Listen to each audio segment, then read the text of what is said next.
Hi అండి. గోకర్ణ మహాబలేశ్వర ఆలయం కర్ణాటకలోని అరేబియన్ సముద్ర తీర ప్రాంతంలో ఉంది. రావణుడు ఈ ఆత్మలింగాన్ని పొందాడు. దేవతల యుక్తితో ఈ లింగం గోకర్ణలోనే స్థిరమైంది. ప్రతిరోజు వేలాది మంది భక్తులు ఇక్కడికొస్తారు.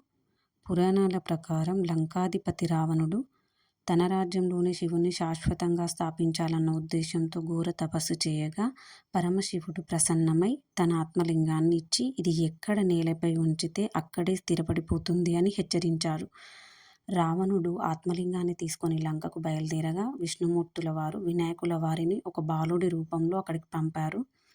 సంధ్యావందనం చేయాల్సిన సమయం వచ్చిందని ఆ బాలుడికి కొద్దిసేపు పట్టుకోమని ఇవ్వగా నేను ఎక్కువసేపు పట్టుకోలేనని కొద్దిసేపటికి నేలపై పెట్టేశాడు. అప్పుడు రావణుడు వచ్చి ఎంతకీ తీయగా భూమిలోనే స్థిరపడిపోయింది. ఆ ప్రదేశమే ఈరోజు గోకర్ణగా ప్రసిద్ధి చెందింది. గో అంటే ఆవు, కర్ణ అంటే చెవి. ఆత్మలింగం ఆవు చెవి ఆకారంలో కనిపించిందని ఈ పేరు వచ్చిందని నమ్మకం. ఈ విధంగా గోకర్ణ మహాబలేశ్వర స్వామి ఆలయం ఏర్పడింది. ఇక్కడ భక్తులు స్వయంగా స్వామివారిని స్పృశించి పూజ చేయగలగడం ప్రత్యేకత. ఒక్కసారి ఈ క్షేత్రాన్ని దర్శిస్తే పాపాలు తొలగి శాంతి, ఐశ్వర్యం కలుగుతుందని విశ్వాసం. ఓం నమః శివాయ. Thank you.